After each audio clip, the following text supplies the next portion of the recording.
Okay, so let's get into the nitty-gritty of it all and let's go over these 8 habits of a highly organized homemaker. And if you're like me, sometimes it can get frustrating, but let's remember consistency equals results. So, are you ready to hear what these 8 habits are? Let's jump in.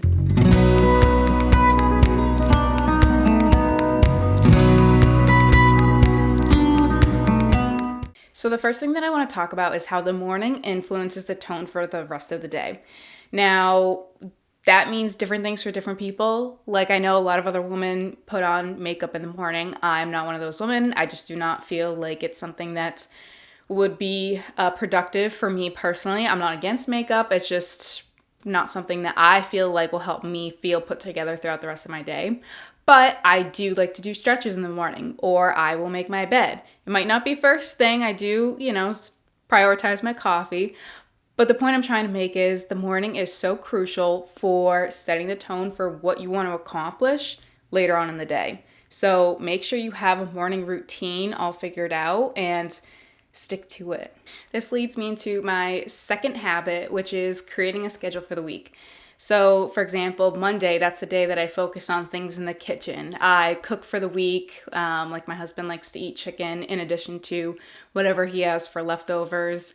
Or like I'll do the canning or making bread. All that sort of stuff, the kitchen stuff, is done on Mondays for me.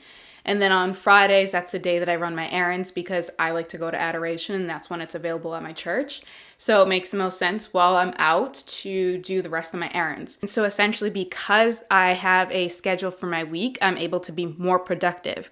I'm not just running errands on a random weekday when I know I'm going to be going out on Friday anyway. Okay, so the third thing that I want to talk about, the third habit, is a bi-weekly closet clean out.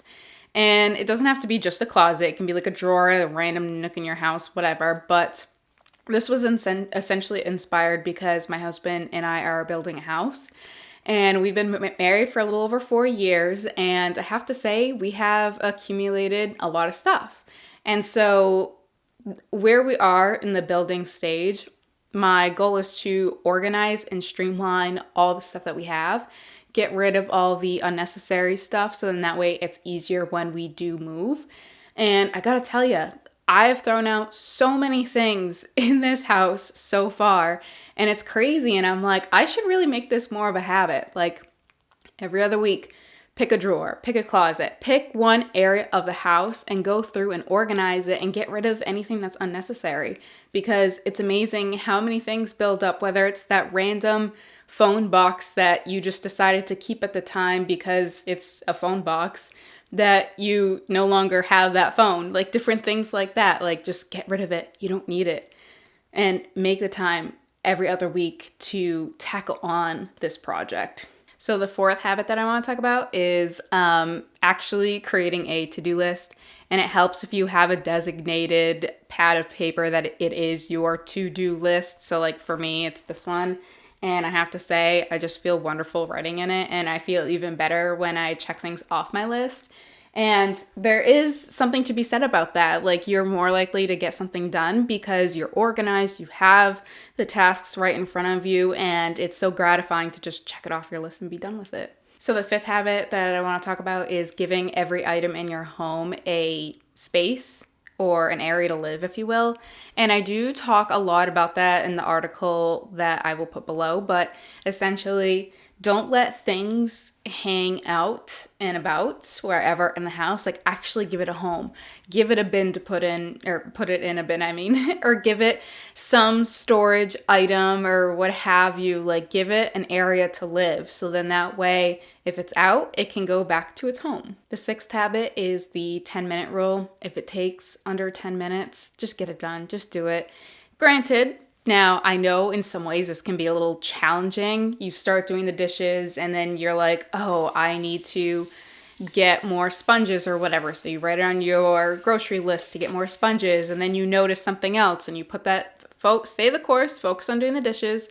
But if it takes under 10 minutes, just do it. Like if you're walking by, you have nothing really serious going on and you see the dishes that need to be done, just do them. Just do them. Get them out of the way. And that way they won't build up and it won't be more of a challenge to get done later. So the seventh habit I feel like is very underrated, and that is to shop in bulk trips. Now, hear me out. So it depends on your family size, and for me, it's just myself and my husband. So we can get by with doing less shopping for a greater period of time. So, like, for example, I get most of my shopping done at the beginning of the month.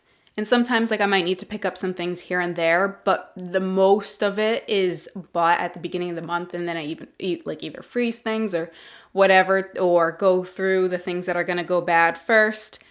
But doing so results in an empty fridge by the end of the month because we went through all of the food. We didn't consistently keep up with shopping because we're running low. And as a result, I can see the back of the fridge. I know exactly what's behind there. I know exactly what things are about ready to, go expired or needs to be thrown out. And by having an empty fridge, take the time to clean it because that's the best time to clean it because it's empty. There's not a whole bunch of food that you're working around. And doing this, having that strategy will help keep rotating things because you have to use what needs to go first and you can keep up on the cleaning without being overloaded with a ton of groceries in the way. Okay, so the last habit is one of my favorites, and that is to incorporate everyday household items into your decor. And it's actually easier than you might think. So, like, for example, my grandmother gave me a colander when my husband and I first got married. It was one of the cute pastel blue ones that you see at Marshall's, and the paint ended up chipping. So I didn't want to use it as a strainer, but instead I decided to use it as a decoration piece in my center island. Or like I have different serveware platters that are perfect for that little shelf that is more of a decorative shelf. And that way I'm able to display my nice platters and it's not taking up room in another drawer or cabinet. Or even baskets. Like there's so many nice looking wicker baskets out there. Use those and that way it creates storage for something else. Like we have built-in cabinets in our living room and it's nice to have wicker baskets in the different shelving to be able to put different stuff that might be like little trinket items and it gives it a home. But that is all I have for you today. If you have any other habits that you think are worth noting, please drop them in the comments. But until next time, I will see you then. Bye.